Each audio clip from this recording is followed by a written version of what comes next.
Happy almost Thanksgiving! Today I'm showing you an amazing vegan recipe that's perfect for your Thanksgiving main course because it's quick, easy, and indulgent. It's a butternut squash risotto with a maple miso butter, and it takes just half the time and energy that traditional risotto takes. That's all I have to say for now, so let's get right into the recipe. To start our butternut squash, we're going to roast some cubed butternut squash. And it can be a little tricky to slice a butternut squash when you have it whole, so I recommend microwaving it for a minute or two just to soften it up. Or you can buy pre-cut butternut squash if your grocery store sells it. I'm going to be roasting the squash with some apple, thyme, sage, salt and pepper, garlic, and olive oil to give it that cozy fall flavor that will meld into the risotto.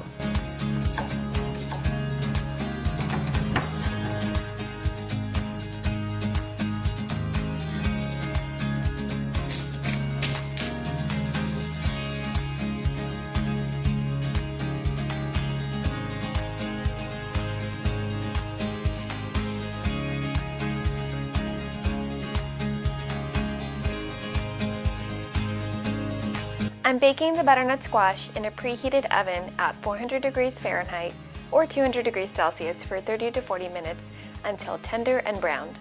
If you're used to making risotto, you probably remember standing by the stove, stirring constantly for 30 minutes until you get an arm workout. That's why I'm offering an easier alternative today by making risotto in a pressure cooker. And this is particularly helpful on Thanksgiving when you're probably making a dozen different dishes and you don't want to spend any more time by the stove. Today I'm using an Instant Pot for the pressure cooker, which is a 7-in-1 pressure cooker, slow cooker, rice cooker, but you can use a standard pressure cooker as well.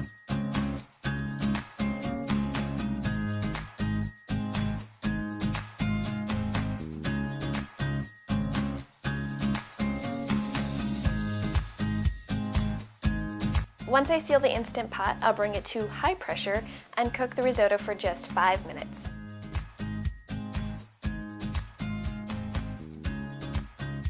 The squash is beautifully roasted, and I'm just removing the sprigs of sage and thyme and reserving a few pieces of squash as a topping. Then I'll puree the squash until it's creamy and smooth.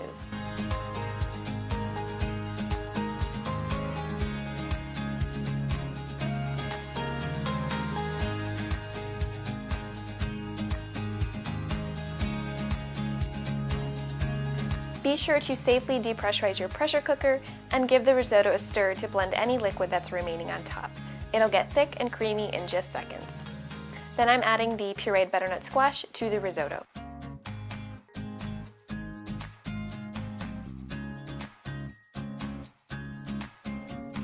To give the risotto even more richness and more flavor, I'm making a miso maple butter.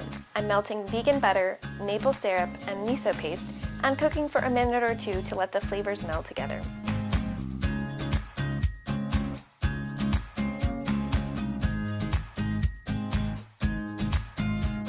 And the final component of this dish is a vegan Parmesan crumble.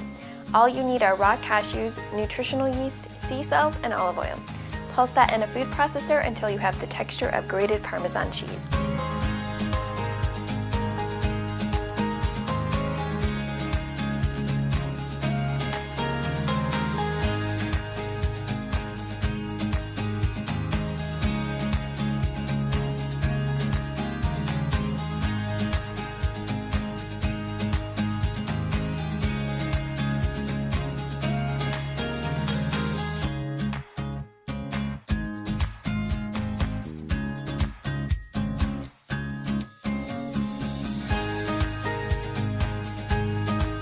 I hope you enjoyed that recipe for butternut squash risotto in a pressure cooker. I think it makes a fabulous main course, but you could also serve it as a side dish. And if you liked this video, please hit that thumbs up button and don't forget to subscribe because I post a new video every week that helps you live a healthier and more delicious life. If you have any questions about how to have a vegan Thanksgiving or you try one of these recipes at home, please let me know in the comments because I'd love to hear from you. And stay tuned because I'll be posting my final vegan Thanksgiving recipe for dessert in just a few days.